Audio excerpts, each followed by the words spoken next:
Hello, my name is Kevin. I developed the board game called World Dominance, which is a concept.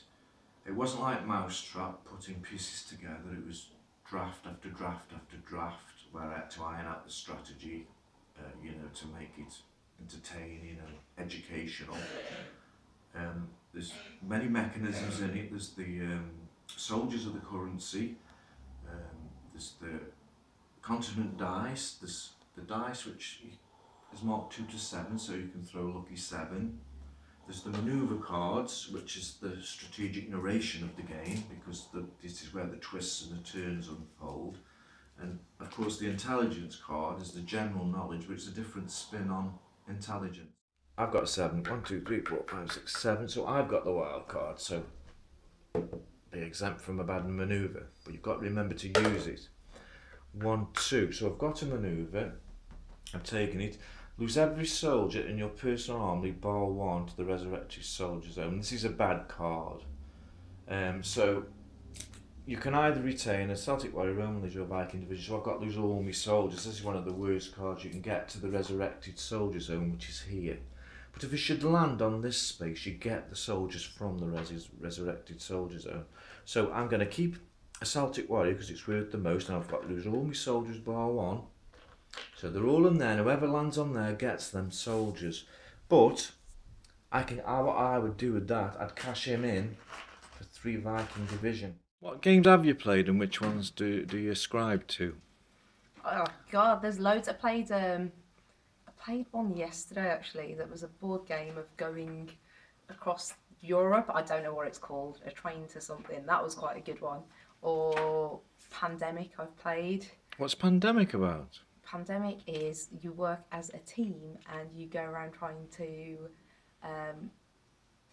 clear diseases. It sounds ridiculously geeky, but it is actually quite good fun to try and cure the world of any diseases. So you look for a challenge in the game? Yeah. I didn't get that right, so that gives you a chance of an Asian card, because you're going to age it, so you can guess if you like. China, Japan. China. Well, you didn't get it right, but you've got Mecca. Okay, can I just ask, are we aiming to get We're aiming to get a continent. a full continent? Don't forget the end, when you lose your soldiers, you're out. So Okay. your soldiers are paramount, but you're How- aiming to get a continent with the strategic point. Right. Right, so with How- Mecca, sorry, Right. go on. I was just going to say, how am I using these soldiers? I don't. Now, because of Mecca, Yeah. you pay for it, because it's Oh, a city, okay. a Viking division Okay. pays for a city. A Viking. Roman legion pays for a country, and a Celtic warrior pays for a strategic point. So you're going to pay, that goes into the garrison, Okay. you've paid for that Mecca. See, your soldiers are going to lose your soldiers now as you try and get your continent Okay. cards. Did you pay for yours? Well, I got it from the continent Oh, dice. You right, don't pay on okay, continent right, dice, okay. but good point. Okay. See, you're grasping it already. Right, I'm an intelligence, the camouflage in the middle of Australia, and go across to North America. Don't forget the checkpoint and throw for soldiers, so sometimes you would head for checkpoint. So would I go across now to North America, or would I stay in Australasia? Well, because I'm coming up to Europe, And you want them? I want You've got them, one. good one, so I'd stay there. So I take intelligence, you've got to stop. Prefer to have a challenge in the game, or would you prefer a game to be easy? What do you look for in a board game? I do prefer a challenge, if I'm honest. But because my geography is so bad, it was really challenging for me. I think for other people who've got a good sense of what countries are about and etc., they probably find this game easier than I did. What stood out for you playing World Dominance? If something came quickly to your mind, what stood out for you?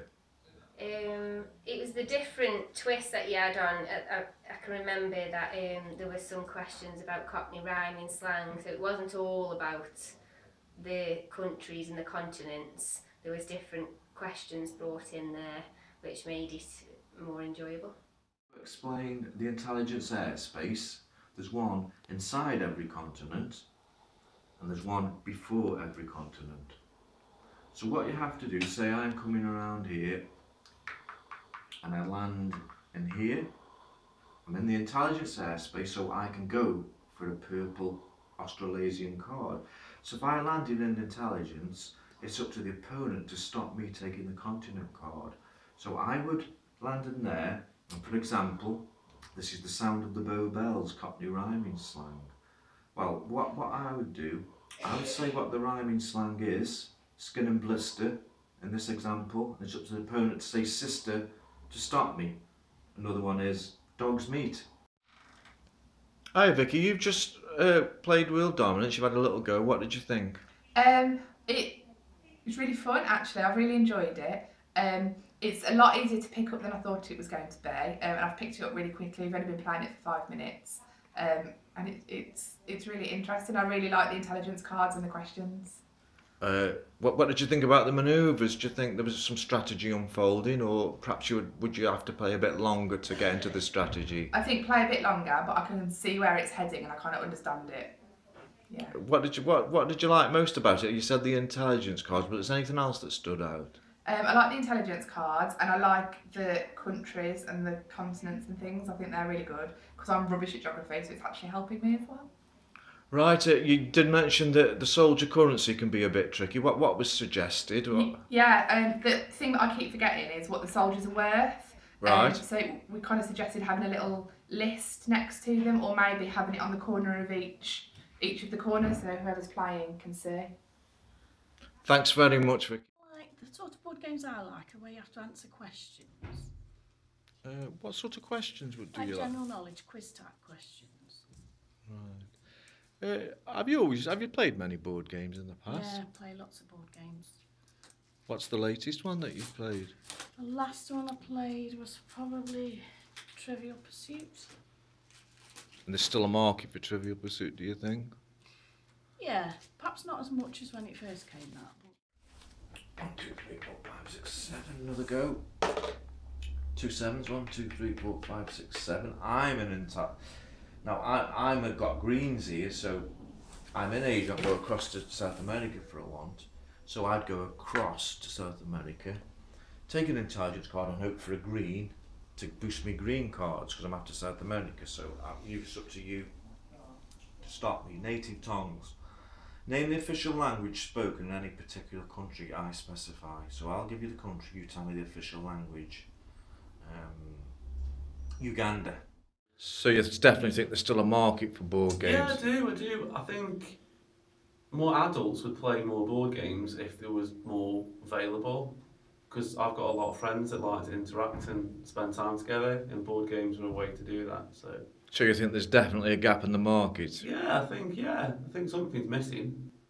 It is a concept, so I thought a little action man of the World Dominator, because it's called World Dominance, as I've said, and theme it. The USP is different versions come out, and one will be World Dominance featuring Antarctica, and there'll be a little Sasquatch doll, little furry white Sasquatch doll, which you're getting into the theme of the concept. What makes your board game different to others out on the market at the moment?